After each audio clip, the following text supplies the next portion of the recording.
Assalamualaikum warahmatullahi wabarakatuh. Perkenalkan, saya Bilal bin Afif dari Departemen Kaderisasi dan Pengembangan Organisasi. Di sini saya akan menjelaskan terkait penugasan organisasi pengurus dari materi Public Policy. Di sini saya akan menjelaskan terkait analisis saya dari PKBM Kaderisasi Amandemen. Yang pertama, saya analisisnya itu apa saja kebijakan yang terjadi di dalam PKBM tersebut. PKBM yang ada dalam PKBM kebijakan yang ada di dalam PKBM tersebut adalah Peraturan Mahasiswa Fakultas Teknik Universitas Lampung tentang Sistem Kaderisasi Mahasiswa yang ditetapkan oleh Dewan Perwakilan Mahasiswa Fakultas Teknik atau DPMFT bersama seluruh ormawa Fakultas Teknik Universitas Lampung. Peraturan ini terdiri dari 4 bab yang mencakup ketentuan umum kaderisasi, alur program kaderisasi, kewajiban penyusunan buku panduan, hingga pasal demi pasal penjelasan terkait kaderisasi. Secara substansi, peraturan ini mengatur seluruh aspek sistem kaderisasi, mulai dari pembentukan komite kaderisasi, perencanaan dan seleksi program, hak dan kewajiban seluruh pihak yang terlibat pada etik, klasifikasi pelanggaran, dan sanksi. Sehingga kewajiban setiap ormawa untuk menyusun buku panduan kaderisasi yang terstandarisasi.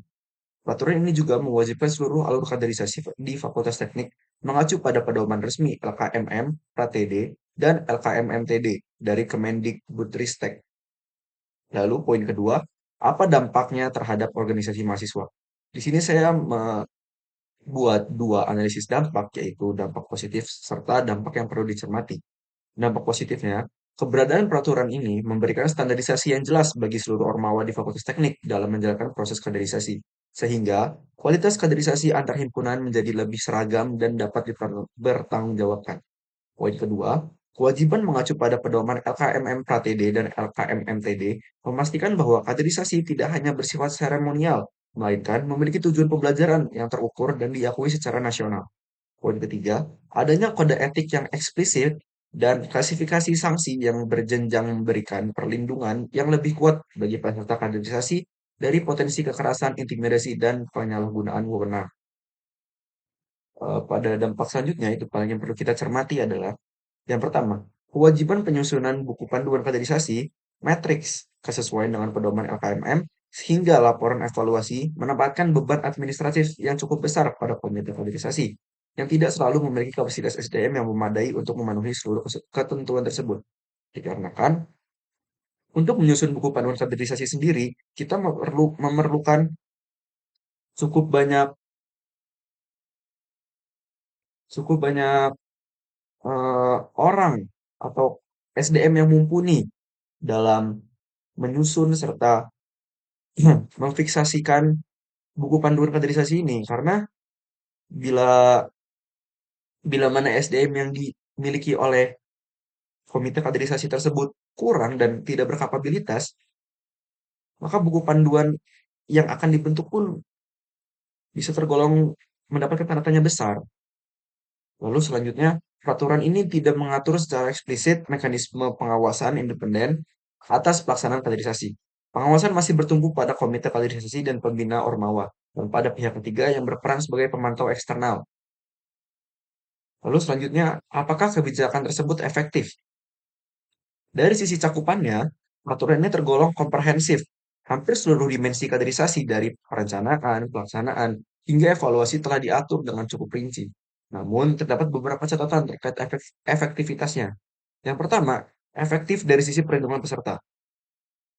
Pasal 4 secara tegas melarang kontak fisik yang mencederai dan merujuk langsung pada kode etik statuta Universitas Lampung serta Pertor nomor 30 tahun 2017.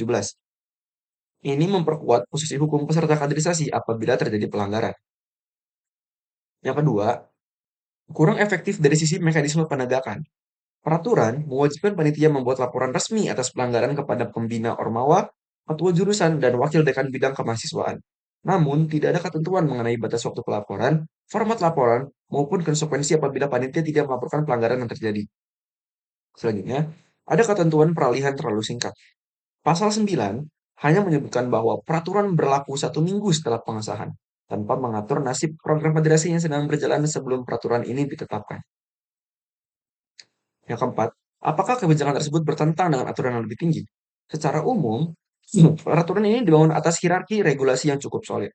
Konsideran mengingat merujuk pada SK Mendikbud nomor 155 tahun 1998, Statuta Unila tahun 2009, Peraturan Rektor nomor 18 tahun 2021, dan Konstitusi KBM Unila tahun 2020. Referensi terhadap aturan yang lebih tinggi juga muncul dalam eh, susunan peraturan, terutama di pasal 4 dan kode etik. Namun, ada satu hal yang perlu dicermati. Pasal 4 ayat 2 berhuruf E merujuk pada Peraturan nomor 30 tahun 2017 tentang tata cara pemberian penghargaan dan sanksi kepada mahasiswa Universitas Lampung. Sementara, bagian kode etik yang dirujuk adalah Peraturan Rektor nomor 3 tahun 2017 tentang penghargaan dan sanksi mahasiswa. Kedua referensi ini mengacu pada hal yang sama, namun dengan nomor yang berbeda. Salah satunya kemungkinan ada kekeliruan di penulisan tersebut. Dan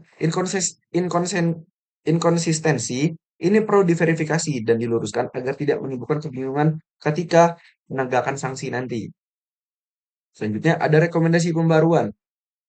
Sebagai pihak yang mengevaluasi, saya sendiri yang bisa saya rekomendasikan itu yang pertama ada verifikasi dan konsistensi referensi peraturan. Seperti yang saya sebutkan tadi, nomor peraturan rektor yang dirujuk di pasal 4 kode etik itu perlu dicocokkan dengan dokumen aslinya. Kemudian disamakan di seluruh bagian peraturan. Yang kedua, ada penambahan mekanisme pengawasan independen. Independen. Perlu disisipkan pasal yang mengatur keterlibatan DPMFT sebagai pengawas eksternal dalam pelaksanaan kaderisasi, sehingga tidak semua fungsi pengawasan bergantung pada komite kaderisasi yang merupakan bagian dari pelaksanaan kegiatan itu sendiri. Selanjutnya yang ketiga itu penambahan ketentuan batas waktu pelaporan pelanggaran. Pasal sanksi perlu dilengkapi dengan ketentuan batas waktu panitia wajib melaporkan pelanggaran, format laporan minimal yang harus dipenuhi, serta konsekuensi apabila kewajiban pelaporan tersebut diabaikan. Yang terakhir, penguatan ketentuan peralihan. Pasal 9 perlu diperluas untuk mengatur secara eksplisit bagaimana program kaderisasi yang sedang berjalan diperlakukan setelah peraturan ini dimulai berlaku, termasuk apakah perlu dilakukan penyesuaian atau dilanjutkan hingga selesai. Sekian yang dapat saya sampaikan. Saya akhiri. Wassalamualaikum warahmatullahi wabarakatuh.